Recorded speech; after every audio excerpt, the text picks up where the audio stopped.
오순절 날에 불의 혀같이 갈라지는 성령님께서 강림하심으로 초대교회가 시작되었고 복음이 전파되었습니다.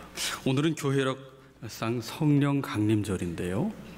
오늘 우리의 수많은 염려 속에 또 우리를 짓누르고 있는 수많은 문제 속에 눌려서 살아가는 인생이 아니라 성령님께 붙들린 성령 충만한 우리의 삶이 되기를 원합니다. 우리는 삼위일체 되신 성령님을 이해할 때요, 어떤 능력과 이적을 행하시는 분으로 이렇게 국한시켜서 편협되게 성령님을 이해하려는 그런 생각에 빠질 때가 있어요. 성령님은 인격적인 분이십니다. 갈라디아서 5장에 보면 성령의 9가지 열매가 나오는데, 그 성령의 9가지 열매, 사랑과 희락과 화평 이렇게 나오는데, 우리의 인격과 우리의 삶의 변화와 관계없는 성령의 열매는 하나도 없어요. 그러니까 성령님의 역사는 우리의 삶과 동떨어진 곳에서 우리의 인격과 아무런 상관없이 기계적으로 역사하는 분이 아니라는 거죠. 성령님은 우리를 끊임없이 변화시키시는 분이시고 우리를 이끌어 주시는 분이세요. 그래서 성도의 견인이라는 표현이 있는데, 성령님께서 마치 고장난 자동차가 움직이지 못할 때 견인차가 끌고 가야 하듯이 우리의 믿음이 연약해서 넘어지고 하나님께서 원하시는 그 부름의 삶을 살지 못할 때 성령님께서 우리를 또 믿음으로 살도록 견인해 주셔서 성화의 길을 가게 하고 하나님의 영광에 이를 때까지 끊임없이 성령님 우리의 믿음을 붙드시고 인도해 주시는 분이십니다. 성령님은 예수님을 주님으로 고백해 하시는 분이세요. 고린도전서 12장 3절에 보면 누구든지 성령이 아니고는 예수를 주라 할 수 없느니라. 우리가 예수님을 주님으로 고백하고 내가 예수님을 따르는 것 같지만 실은 성령님께서 우리의 마음을 열어주시고 깨닫게 하시고 죄를 회개케 하시고 예수님을 나의 주님이라 고백해 하셔서 예수님을 주님으로 따르게 하시는 분이시라는 거지요. 오늘 본문에 보면 성령님 또한 어떤 일을 하십니까? 오늘 14절 말씀에 보시면 로마서 8장 14절에 무릇 하나님의 영으로 인도함을 받는 사람은 곧 하나님의 아들이라. 16절에 성령이 친히 우리의 영과 더불어 우리가 하나님의 자녀인 것을 증언하신다. 성령님은 우리를 하나님의 자녀라고 증언을 하세요. 내가 주관적인 느낌으로 내가 하나님의 자녀야, 그것이 아니고 성령님께서 예수님을 주로 고백하고 회개하는 자에게 이제 하나님의 자녀라고 친히 증언을 해주신다는 거죠. 우리가 하나님의 자녀가 되었다는 말은요, 다른 말로 하면 이제부터는 하나님을 우리의 아버지라고 부를 수 있는 특권을 지닌 자가 되었다는 의미입니다. 함께 15절 말씀을 읽어보시겠습니다. 로마서 8장 15절 말씀 함께 읽읍시다. 너희는 다시 무서워하는 종의 영을 받지 아니하고 양자의 영을 받았으므로 우리가 아빠 아버지라고 부르짖느니라. 아멘. 성령님으로 말미암아 우리는 하나님의 자녀가 됐고, 그래서 우리는 하나님을 아빠 아버지라고 부를 수 있게 되었다. 여기서 아빠 아버지라고 하는 것, 아빠라는 말은 아람어예요. 우리 한글에서도 아빠고 아람어에서도 아빠인데, 이 아빠라는 표현은요, 어린 자녀가 아무런 거리낌 없이 아버지를 아주 친근하게 부를 때 사용하는 그런 표현 아닙니까? 다시 무서워하는 종의 영을 받지 않았다. 더 이상 두려움의 종로로, 죄와 사망의 종로로 타지 않고 이제 하나님을 아빠 아버지라고 부를 수 있는 자녀가 되었다. 성령님께서 이것을 증언해 주신다. 하나님을 섬기되 하나님을 오해하고 섬기는 분들이 있습니다. 두려움과 공포심에 바들바들 떨면서 하나님을 섬기는 이들이 있어요. 예배 안 드리면 어디 다리 부러질 것 같고 번개 맞을 것 같아서 억지로 코 꿰듯 끌려서 예배당에 나오는 분들, 내가 그냥 예배 드려준다 이런 거지요. 예. 헌금 안 하면 사업이 주저앉을 것 같아서 그냥 쥐어 짜내듯이 겨우 헌금하는 분들, 하나님이 구걸하시는 분이 아니세요. 온 천지 만물의 주관자 되시는데요, 그건 바른 신앙이 아니죠. 안셀름 그린이라고 하는 분이요, 세상에서 가장 나쁜 종교는 어떤 거냐, 두려움을 자극하는 종교다, 그렇게 얘기했어요. 성경에서는 끊임없이 두려워하지 말아라, 두려워하지 말아라 말씀하고 있잖아요. 두려움 때문에 신앙생활하는 것은 건강한 신앙일 수가 없습니다. 그럼 두려움을 자극하는 아주 전형적인 종교가 뭐냐면 무속신앙이에요. 한국인의 정서에는 무속신앙이 깔려 있는데, 무당이 구슬할 때 어떻게 합니까? 그냥 구슬하는 게 아니에요. 구슬하다 말고 신이 노했다, 갑자기 정색을 하고 목소리를 내리깔면서 눈을 부릅뜨고 신이 노했다 이렇게 얘기를 하면은 바들바들 떠면서 집문서도 내어놓고 그냥 그 금액에 상관없이 모든 걸 다 무당에게 갖다 바칩니다. 왜 그래요? 두려움 때문에. 두려움 때문에 그런 거예요. 하나님 아버지는 어떤 분이세요? 우리를 위해 독생자를 아낌없이 내어주시기까지 모든 것을 내어주신 분이시라고. 자녀가 밤중에 젖을 달라고 울면 그 아이를 아침까지 굶기는 부모가 있습니까? 자녀가 밤중에 목마르다고 그러면, 쉬마렵다고 화장실 가겠다고 그러면 그냥 알아서 못 들은 척하는 부모가 있습니까? 하물며 하나님 아버지께서는 우리를 위해 독생자를 내어주시기까지 그렇게 모든 것을 다 내어주시는 분이세요. 기쁨으로 내어주시는 분이세요. 왜? 우리의 아빠, 아버지가 되시는 분이시기 때문에. 예수님께 하나님은 어떤 분이십니까? 삼위일체 되신 하나님과 함께 충만히 사귄 분이세요. 충만한 사귐을 누린 분이세요. 그래서 예수님께서는 겟세마네에서 기도하실 때 마가복음 14장에 보시면 내 마음이 심히 고민하여 죽게 되었으니 라고 표현하시면서 이어서 마가복음 14장 36절에 이렇게 기도하십니다. 아빠 아버지여, 아버지께서는 모든 것이 가능하오니 이 잔을 내게서 옮기시옵소서. 그러나 나의 원대로 마시옵고 아버지의 원대로 하옵소서. 이 아빠라는 말 아람어로 어린 아이가 부르는 표현이라고 했잖아요. 예수님께서 십자가를 앞두신 밤에 심히 고민하여 죽게 된 그 상황에서 그 아픔을, 그 고독을 사랑으로 충만하신 성부 하나님께, 성자 하나님이 아뢰고 있는 거예요. 아빠, 아버지라고 말이죠. 요한복음 16장 32절에 보시면 제자들에게 말씀하십니다. 보라, 너희가 다 각각 제 곳으로 흩어지고 나를 혼자 둘 때가 오나니 벌써 왔도다. 그러나 내가 혼자 있는 것이 아니라 아버지께서 나와 함께 계시느니라. 제자들이 다 떠나는 상황이 됐어요. 그런데 혼자 있는 것이 아니라 아버지께서 나와 함께 하시느니라. 이 아버지께서 함께 하시는 믿음으로, 아빠 아버지께서 함께 하시는 믿음으로 십자가의 길을 가셨던 거예요. 바로 그래서 그 요한복음 16장 바로 그 다음 절인 33절에 뭐라고 말씀하세요? 너희가 환난을 당하나 담대하라, 내가 세상을 이겼노라. 아버지께서 함께 하신다는 그 믿음 가운데 담대함을 가지고 십자가의 길을 순종하여 가셨던 거예요. 하나님께서 우리를 사랑하신다고 하실 때 그 드러내는 표현 중에 하나가 임마누엘 아닙니까? 하나님이 우리와 함께 하신다. 그 임마누엘의 구체적인 증거가 뭡니까? 예수님께서 인간의 몸을 입고 이 땅에 오셔서 십자가에 달려 죽으시고 부활하신 거예요. 세상 끝날까지 우리와 함께 하시마 약속하시는 거예요. 그분이 바로 우리의 아빠 되신 하나님이십니다. 살다 보면 우리가 우리 힘으로 할 수 있는 것은 정말 극히 제한적이라는 사실을 발견하게 됩니다. 생과 사와 화와 복, 생사화복을 우리 손으로 주장할 수 있어요? 아무도 그렇게 못합니다.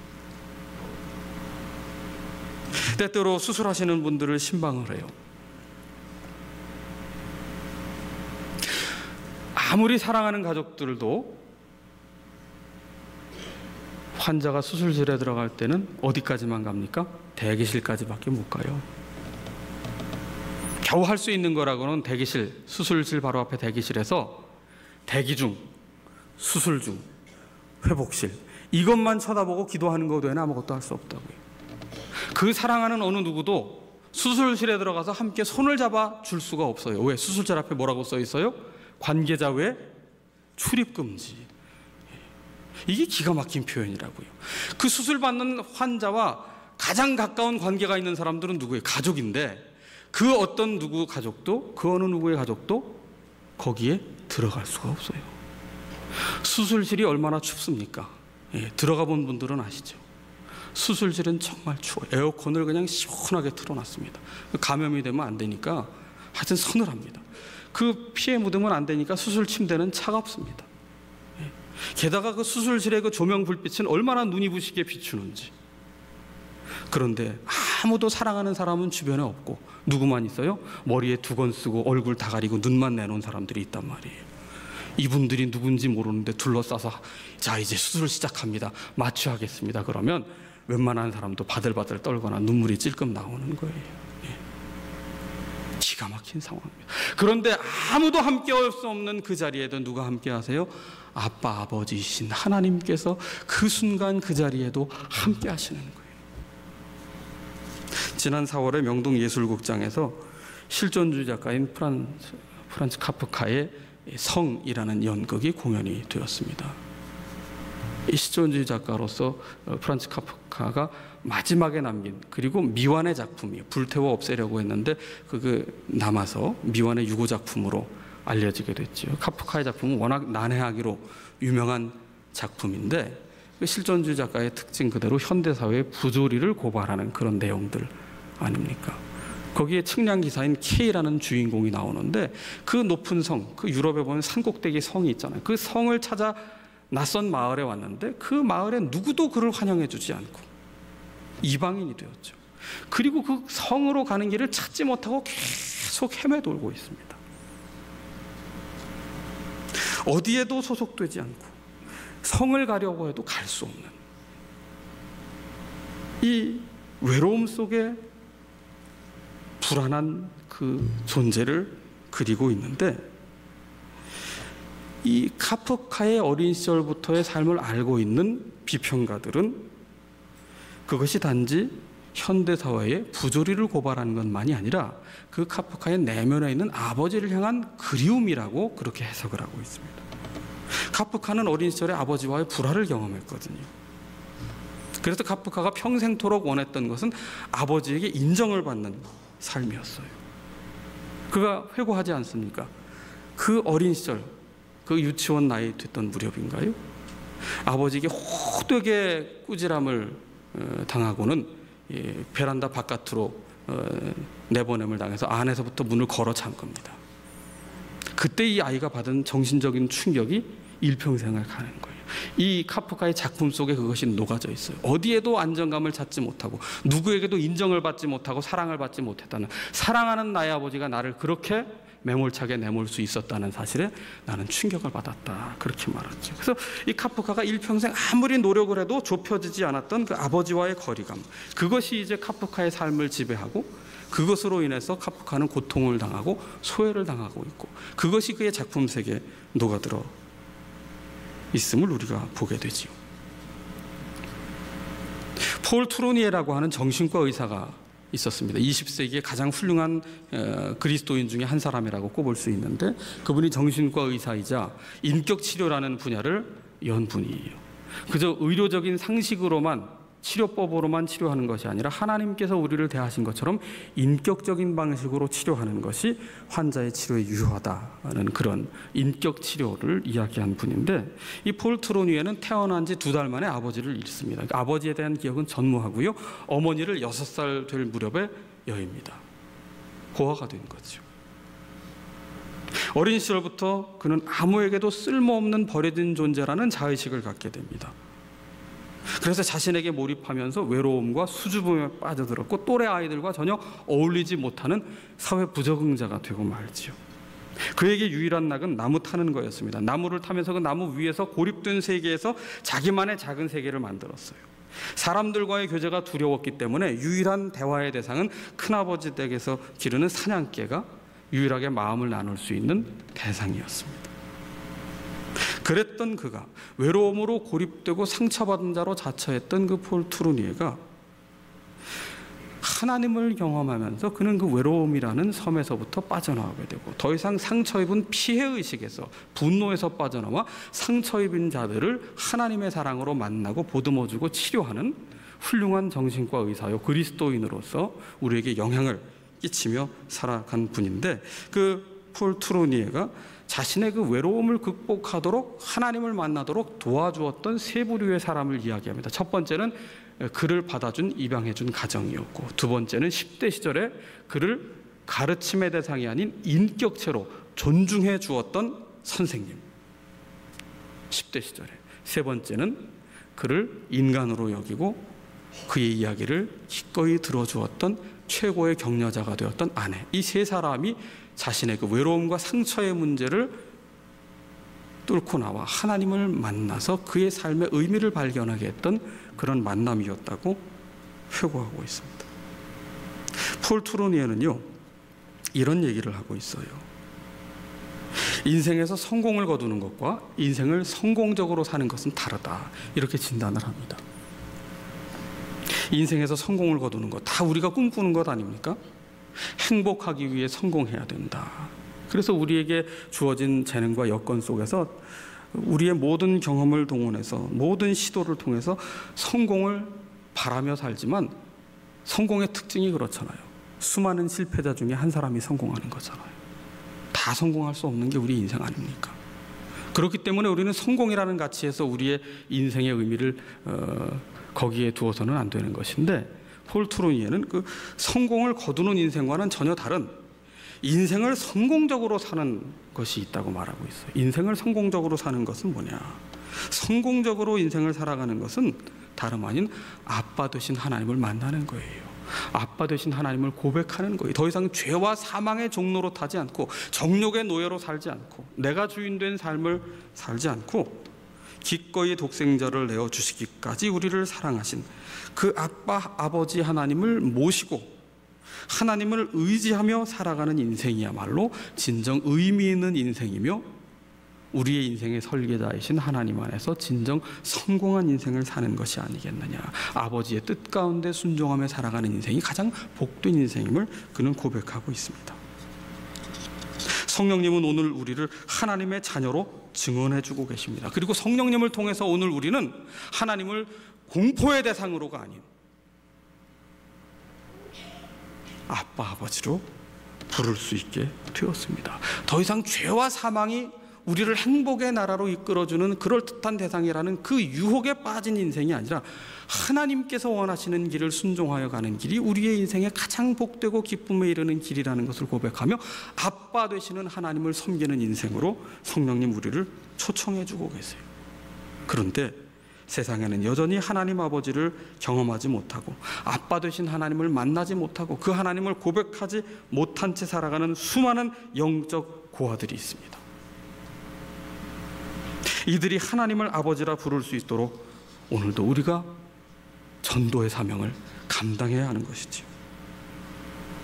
이 세상은요, 금과 은으로 해결할 수 없는 문제가 너무나 많습니다. 여러분, 관계의 문제, 얽혀버린 인간관계의 문제, 그것이 성도의 관계건, 가족 관계건, 이웃과의 관계건, 일터에서의 관계건, 이 얽혀버린 관계 돈으로 풀 수 있습니까? 없어요.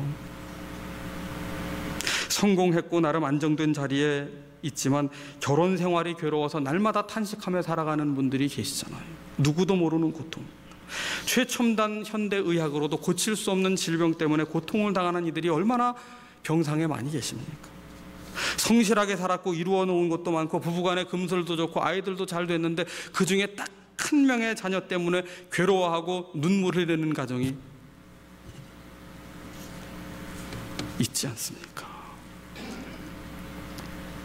세상은 돈 없이는 살 수 없어요. 그런데 돈만으로, 지위만으로, 우리가 가진 어떤 힘만으로는 도저히 해결할 수 없는 그 문제 앞에 절망하는 사람들이 있습니다. 아버지 하나님을 잃어버린 사람들이, 하나님 아버지 없이 살아가는 수많은 이들입니다. 하나님 아버지를 아버지라 부르지 못하고 살아가는 수많은 이들의 종착역은 뭡니까? 절망이고 두려움이고 불안이고 허무고 그 끝은 죽음이에요. 아무것도 보장되어 있지 않은 삶을 살아가는 거예요.